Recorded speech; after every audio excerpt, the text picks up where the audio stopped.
Bueno, y estamos con Melina Guardamagna, que alguna vez, esto de ser confianzudo con la gente inteligente, la conocimos por un proyecto y ahora le queremos preguntar, porque está trabajando, ella es investigadora, es politóloga, es de esos académicos que estudia cosas de las ciencias sociales y las trata de poner en valor y en práctica.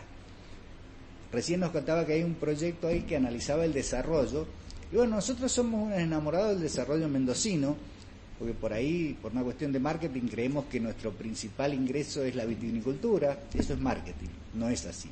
Y hay que imaginarse un desarrollo futuro. Melina, gracias por acompañarnos y por dejarnos partecita de lo que sabés. Bueno, muchas gracias a ustedes, y la verdad que es un placer hablar de un tema que es tan apasionante y que nos atraviesa a las y los mendocinos. ¿Cómo te imaginas? Porque además creo que para ponernos a charlar el desarrollo tenemos que tener algunos tips, algunas formas. Primero las formas, después vamos a ir al contenido, ¿te parece? Bien. Vos guíame, porque por ahí esto es empirismo puro, ¿eh? Sí, sí. Bueno, a ver, me parece que la discusión hoy, justamente frente a un cambio, al cambio de una coyuntura política y de gobierno tan significativa, creo que es un tema que no podemos dejar de lado, ¿no? Discutir el desarrollo y qué entendemos por desarrollo. Y además no podemos dejarlo de lado en lo que está pasando, en el contexto de lo que está pasando en la región, latinoamericana, ¿no? Cuando justamente lo que vemos que pasa en Chile, lo que vemos que está pasando también en Colombia estos días, en Bolivia, en definitiva tiene que ver con discutir modelos de desarrollo. Porque básicamente hoy lo que se está discutiendo en Chile es un modelo de desarrollo que, de acuerdo a datos macroeconómicos, parecía exitoso, o que durante mucho tiempo muchos años nos lo vendieron como el modelo de Latinoamérica. Claro. Y que es en alguna medida lo que pasa en Colombia también, porque Colombia tiene esas similitudes que son estados de mercado, entonces te encontrás con modelos de desarrollo bastante similares. Meli, perdón, sí. Cortita. La distribución de la riqueza generada también tiene que ver con el desarrollo. Por supuesto, sí, los modelos de desarrollo, entre una de las cosas que generan o que determinan es el modo de distribución de la riqueza, en definitiva. Entonces, aparece el imperativo,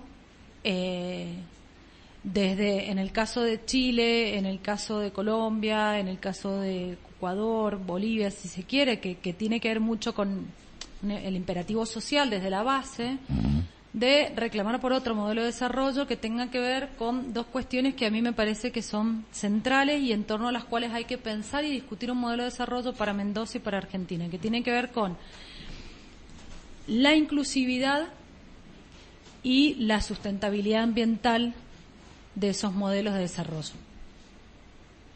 ¿Qué dos temas? Sí. Uno tiene que ver con los seres humanos de hoy, que es la inclusión, y el otro con los seres humanos del futuro, que puedan vivir. Absolutamente. Que le dejemos algo donde se pueda vivir. Eso nos lleva a cómo pensar eso, a salir de posiciones. Bueno, ¿cómo pensamos eso? Y para pensarlo es salir de posiciones, de los posicionamientos antagónicos a los que nos hemos acostumbrado tanto a ver en la provincia. Que en realidad es lo que nos propone, la discusión que siempre se nos ha propuesto, y en todos los temas, más temprano lo hablábamos, y decíamos, en todos los temas nos plantean discusiones binarias. A ver, ¿es minería o agua? ¿Es minería o agua? ¿Es tan duro como eso? Porque esto sería como decir, ¿es minería o agricultura? Puesto que las napas freáticas superficiales están todas contaminadas con agroquímicos. Claro. ¿Qué vamos a hacer? ¿Vamos a eliminar la agricultura? Por eso creo que justamente ese es el desafío. Y me parece que si uno lo planteas o lo empezás a pensar en términos de generar modelos de desarrollo que supongan inclusividad social, y eso supone mejorar los estándares y la calidad de vida de toda la población, pero al mismo tiempo que garantices altos niveles de sustentabilidad ambiental, entonces esa misma discusión te lleva a salir de ese binarismo. Porque cuando hoy Mendoza se calcula que tiene dentro del suelo subterráneo de Mendoza hay 550.000 millones de dólares en riqueza mineral, y tenemos sectores de la población, no los sectores metropolitanos, porque acá no vemos tanto los padecimientos a y la pesar de que exclusión. están a pocas cuadras. Están a pocas cuadras, pero generalmente los recursos se concentran por lo general en las áreas metropolitanas. Pero cuando uno empieza a alejarse de las áreas metropolitanas y de los sectores urbanos, lo que empezás a encontrar es grandes sectores de la población que tienen diversos y altos niveles de exclusión social, económica, de todo sentido, ¿no? Entonces, me parece que hay que plantear, negarles el trabajo, la fuente de trabajo a esas poblaciones, negarles la posibilidad de desarrollo de esos territorios, es es una mirada bastante sesgada, se quiere, si la tenemos desde los sectores urbanos y metropolitanos. Yo lo planteo como un ejemplo práctico, a ver si estoy errado. Digo, obligar a los malargüinos a que piensen como el Valle Mendocino. Allá no hay ni una sola viña, no hay vinos de Malargüe. ¿Alguien ha visto vinos de Malargüe? Bueno, tal cual. Ahí aparece otra cuestión del desarrollo, y es que yo creo que el desarrollo hay que pensarlo a partir de estas dos cuestiones, la inclusividad y la sustentabilidad ambiental, pero también el desarrollo territorial. Pensar modelos de desarrollo territorial supone pensar las especificidades de cada territorio. Y creo que ese es el gran desafío de pensar un modelo federal, realmente federal. Bueno, hay que pensar cuáles son las soluciones o los modelos de desarrollo para la provincia, pero que tengan en cuenta las especificidades del Valle de Uco, las especificidades del sur de la provincia, las especificidades de la zona este, las especificidades de la Valle, digo. Entonces eso nos lleva a otros niveles de complejidad que además muchas veces no se trabajan o no se profundizan. Se cree que el mismo esquema de desarrollo funciona para todos los territorios por igual. Melina, me encanta que alguien que trabaja en las ciencias sociales tenga una visión amplia. Seguramente nos quedamos muchas veces, recién citaste la palabra binarismo, quedamos entrampados en esto de la discusión binaria, y esto nos impide avanzar en el resto, porque seguimos discutiendo Boca River, pañuelo azul, pañuelo celeste, reforma de la Constitución, reelección sí o reelección no.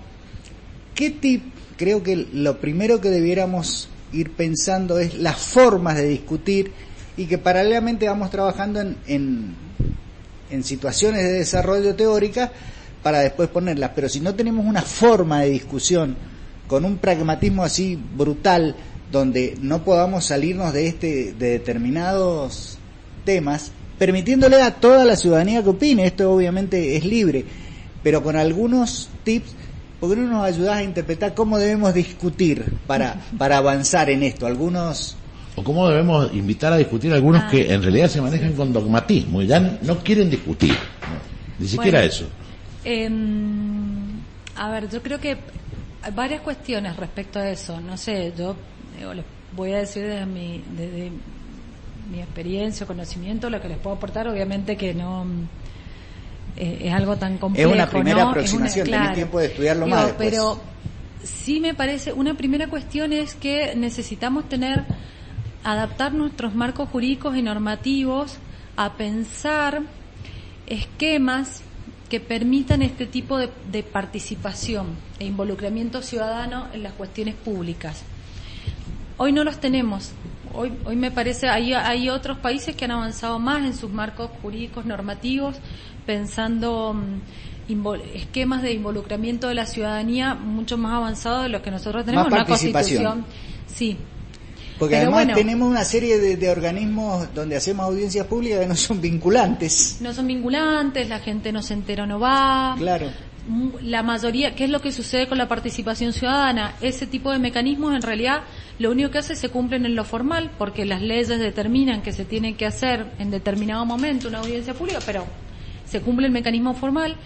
Pero yo digo, para avanzar hacia esquemas, cuando hablamos de los nuevos enfoques de la gestión pública hacia lo que apuntan son esquemas de cogestión de políticas públicas y esquemas que sean más participativos, y para eso se apoyan, entre otras cuestiones, primero, en adaptar los marcos jurídicos normativos para que eso pueda ocurrir, y cuando hablamos de cogestión es un nivel mucho más avanzado de la participación ciudadana, que trasciende el nivel consultivo. Sí, porque ya es empoderarlo. Empoderarlo, al ciudadano. Sube la vara de exigencia del gobernante, además. Claro. Porque acá te tengo a tiro, digamos. Y también es pensar esquemas de diseñar e implementar, evaluar políticas públicas junto a otros actores sociales, que tiene que ver con el sector privado, incorporar el sector privado, incorporar el tercer sector, organizaciones de la sociedad civil, ciudadanía en general. La universidad, el sector técnico-científico, que tiene muchísimas cosas para decir en torno a estas temáticas. Entonces, primero, una adaptación de los marcos jurídicos normativos. Por eso, cuando uno habla de la reforma de la Constitución en Mendoza, hay muchísimas cosas más que para discutir, más que la posibilidad de reelección o no. Eso sería, en definitiva, eso es una chicana. Lo de menos. Sí. Pero hay muchísimas cuestiones para discutir ahí. Segunda cuestión, y algo que hablábamos recién fuera de la grabación y de esto, las tecnologías. Hoy las tecnologías nos dan muchísimas más posibilidades de las que teníamos antes para pensar en esquemas de cogestión y de participación. Ahora, sí pensar pero definiendo las nuevas tecnologías como meros instrumentos para. No tienen que ser el fin en sí mismo, porque muchas veces se confunde también detrás del... Son solo un instrumento para llegar. Claro. El vehículo. De la modernización del Estado, entonces parecería que incorporar nuevas tecnologías es el fin en sí mismo. No, las tecnologías tienen que ser un instrumento para mejorar la comunicación, la participación, la proximidad de la gente con los gobernantes. Hubo un ejemplo anoche, que lo citaste en tu tweet, ¿no? Ah, sí. Contalo. Bueno, es que me parece que lo que pasó anoche fue un fenómeno bastante interesante para empezar a analizar, que fue que ayer Alberto Fernández se pone a responder tweets. Sí, 13 tweets respondió. Sí, desde las 23 y pico Sí. hasta la 1 que se va a dormir, y entonces varias cuestiones ahí para analizar. Me parece que, primero, la mayoría de los tweets que respondía tenían que ver con una cuestión central, creo, para el próximo gobierno, que es la educación. Sí. Entonces, y segunda, otra cuestión que yo después esta mañana me levanté pensando, ¿no? Bueno, esto plantea un nuevo formato de comunicación política. Y es justamente que tiene que ver con esto. Una comunicación política que es mucho más directa, más próxima. Claro. Yo puedo realmente hablar y dialogar con un gobernante. Eso es una primera cuestión, que además... con los jóvenes principalmente, porque ayer la mayoría de las personas que le escribían eran estudiantes universitarios, de secundario, y además como ese nuevo modo de comunicación política más directa también permite hablar de determinadas cuestiones, porque en definitiva ayer el trasfondo que había detrás de todos esos mensajes, una defensa por la educación pública gratuita. Claro. Por la universidad pública y gratuita. Ese era ahí atrás hay contenido.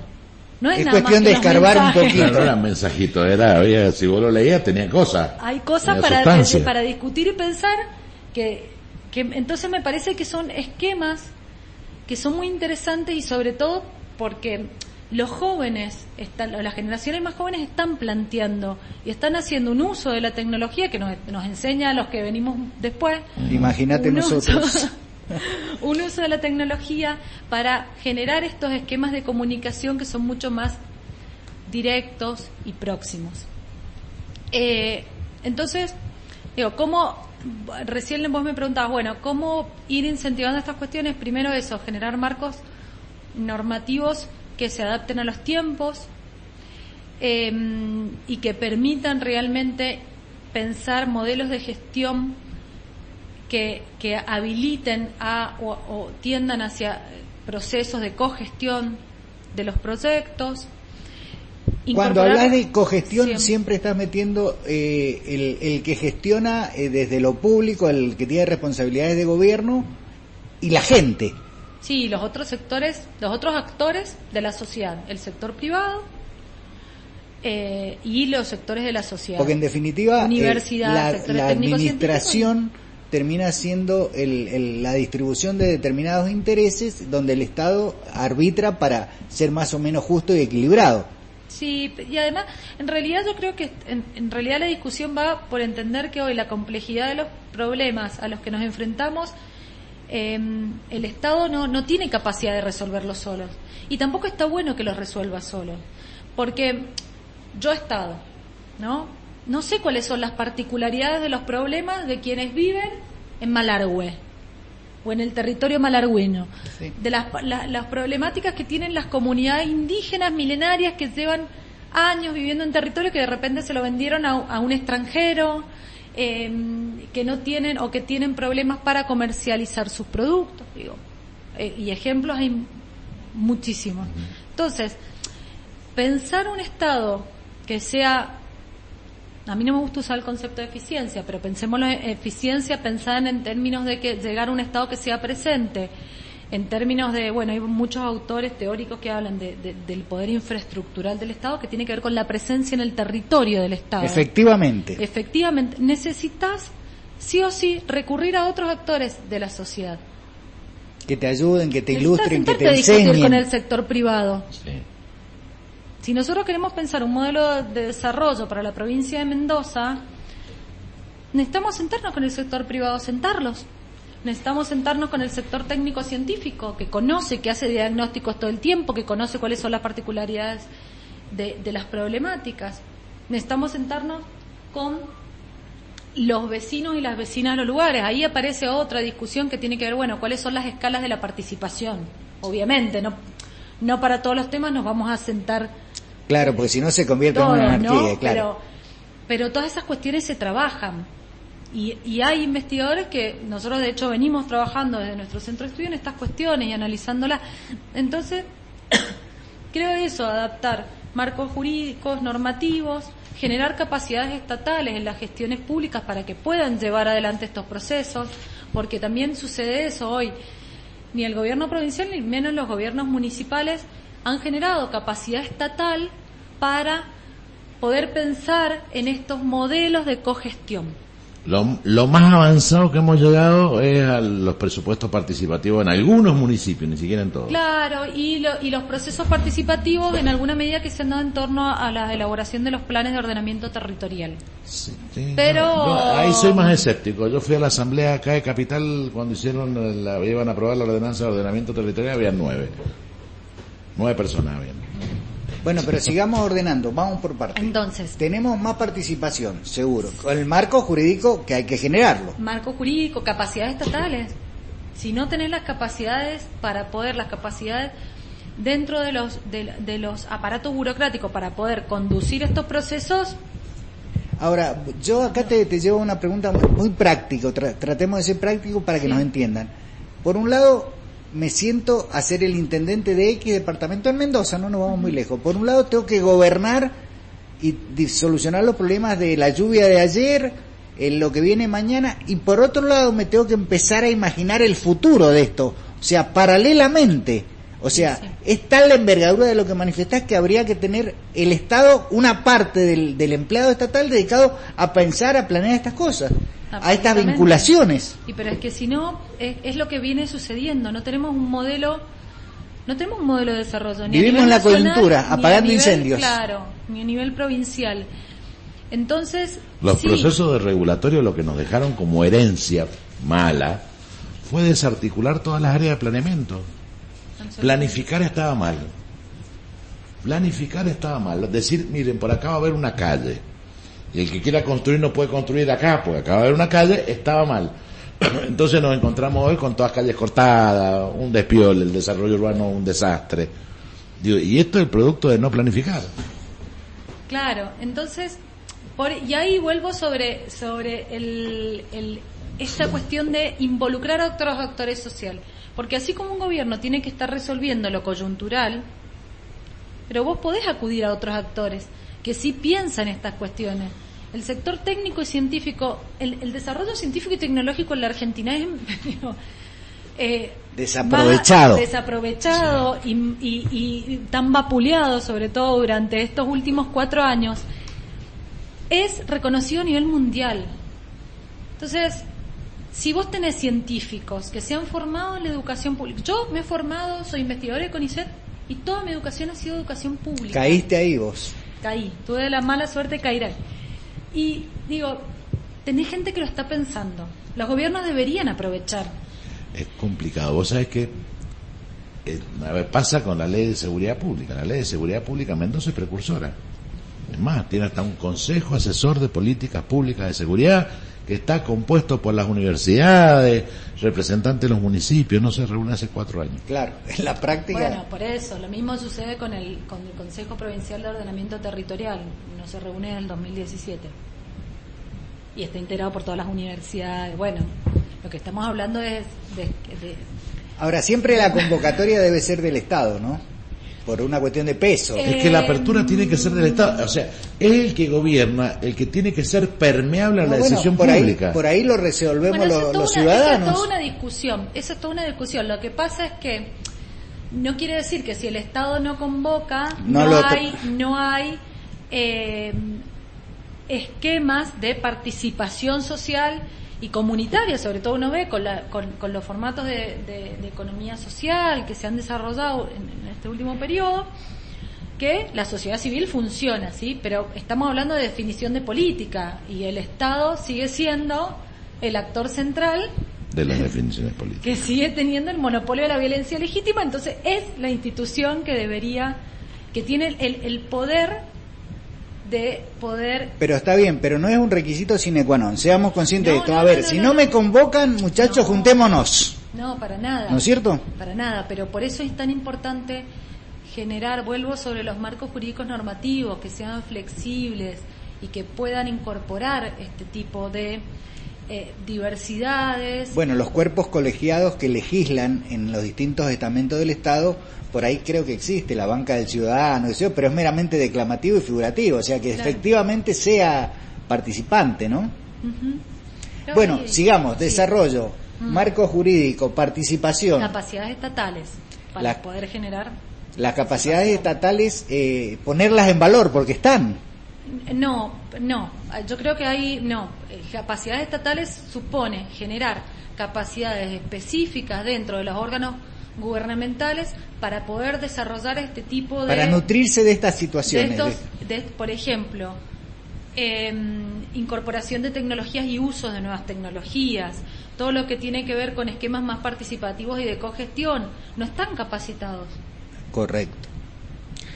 La capacitación por ahí o la experiencia está en las universidades, en determinados sectores, traigámoslo e insertémoslo.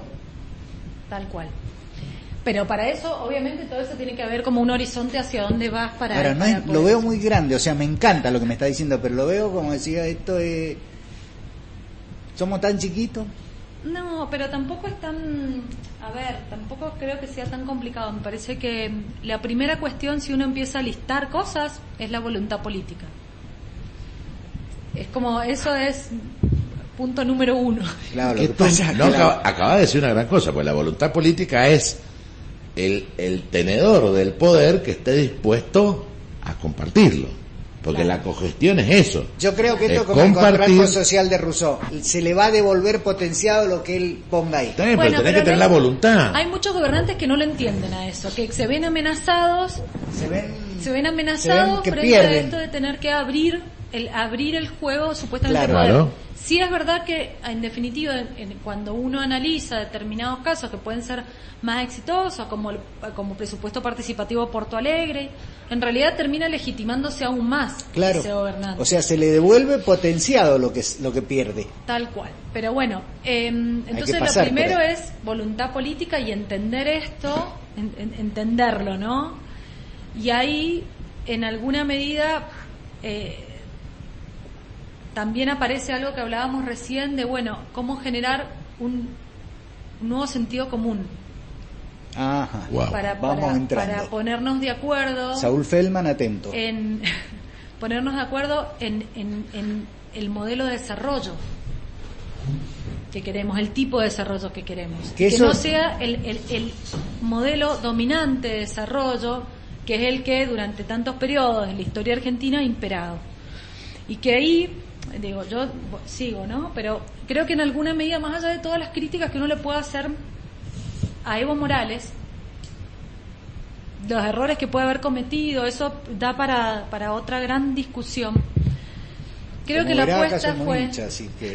Creo que la gran apuesta fue justamente poder implementar un modelo de desarrollo que tenía que ver con la inclusión, como nunca antes. Sí, sí. Pero y también entendía la sustentabilidad ambiental, pero no el negar las riquezas que tenía ese territorio, porque de algún lado tenían que desarrollarse y crecer. Sí, finalmente ese fue el problema, ¿no? El desarrollo de eso. El problema es que en ese proceso tan revolucionario de Bolivia no llegó a terminarse en términos de lo cultural y del sentido común. No llegó a no se completó el ciclo. García Linera lo manifiesta el año pasado en Claxo, cuando se hizo Claxo a finales del 2018, ya pasó un año. Dios mío. En Buenos Aires, y él lo dice claramente. Que ellos entendían cuando él explicaba por qué Evo se había presentado a pasar del referéndum, por qué Evo pensaba que tenía que ir a un próximo periodo de gobierno, y tenía que ver justamente con eso, porque él creía que todavía faltaba un poco más para poder instalar el sentido común. Esta era la etapa de instalación del sentido común en Bolivia. Claro. Entonces, qué cosa, ¿no? Pues digamos, a ver, nosotros hoy acá estamos en un proceso que inicia y tenemos que pensar que nosotros nos pasó lo mismo.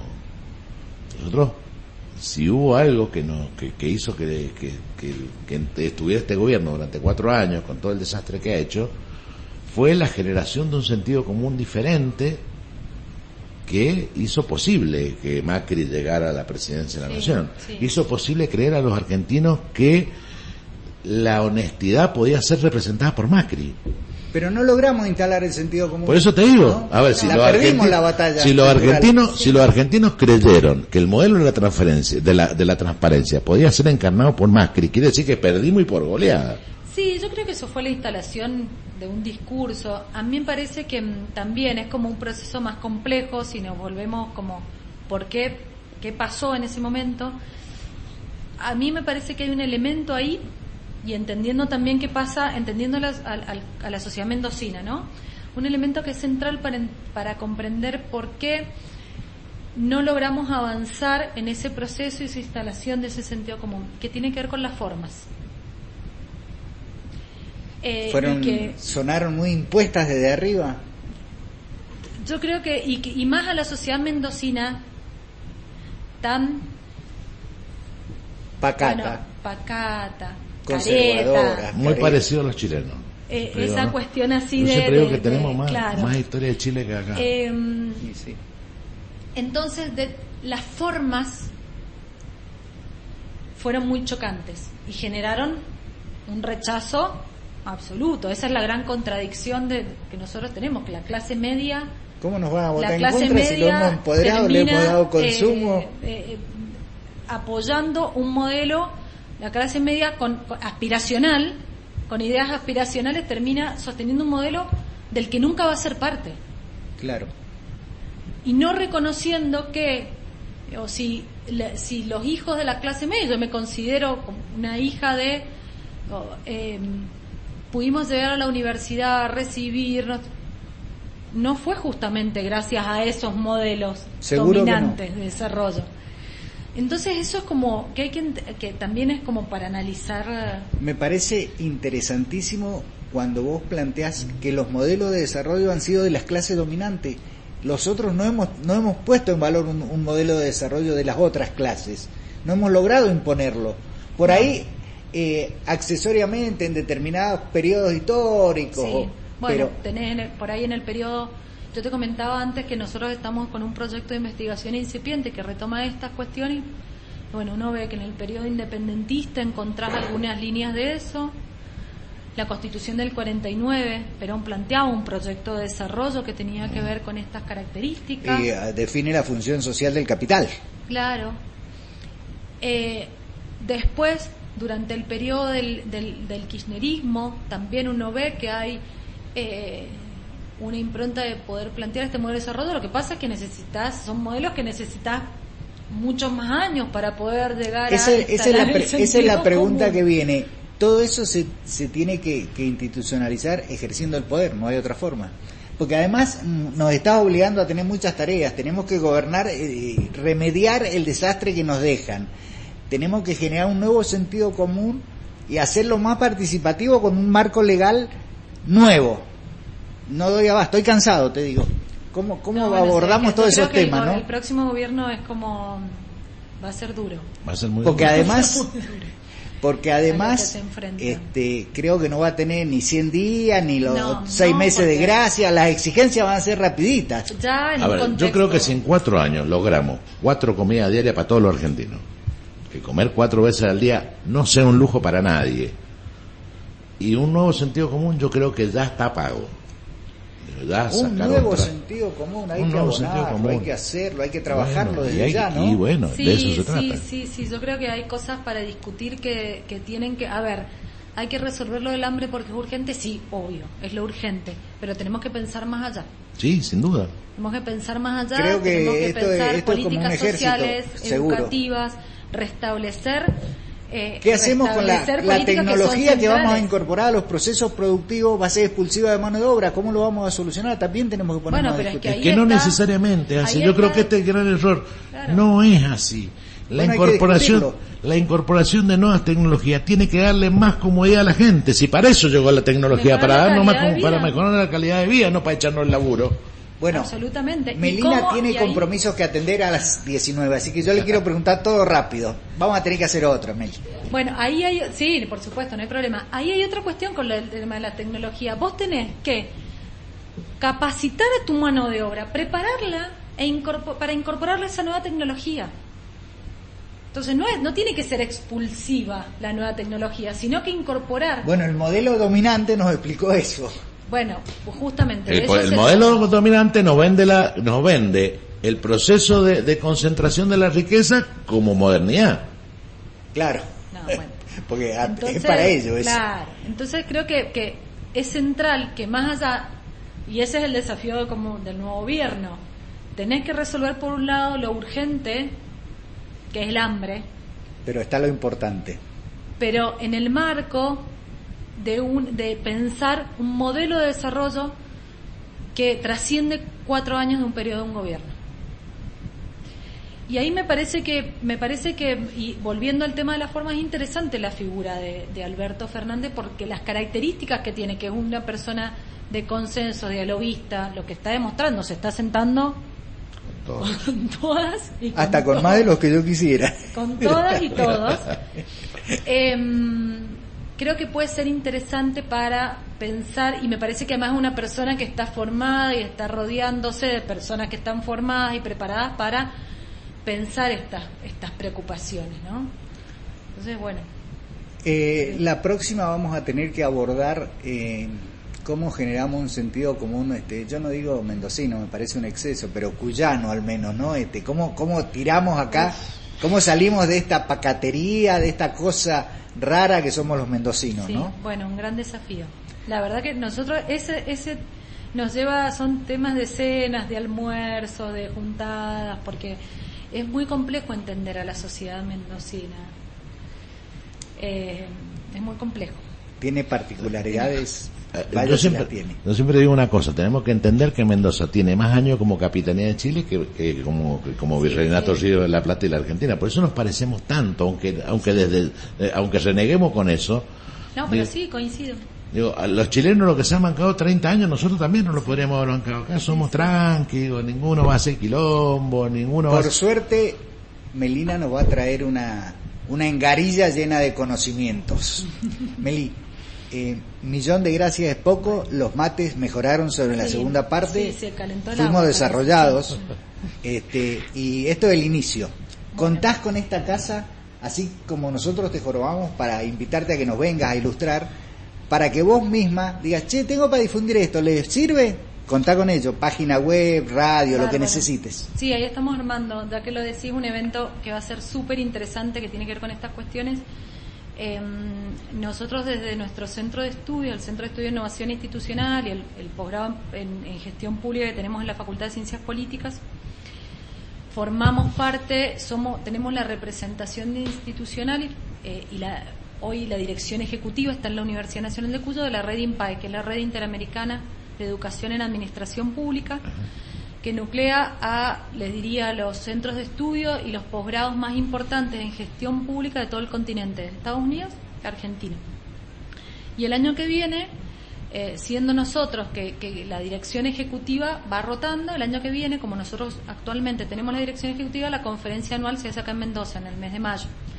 Entonces va a ser un ámbito súper interesante porque vienen representantes de todos los países del continente justamente a discutir cuáles son los desafíos de la gestión pública mirando a la Agenda 2030, ¿no? Entonces acá aparece esta cuestión, bueno, cómo adaptar los modelos de gestión pública a la consecución de objetivos de desarrollo sustentable, como es la pobreza, la inclusión, la sustentabilidad ambiental, el desarrollo de nuevas energías, la tecnología.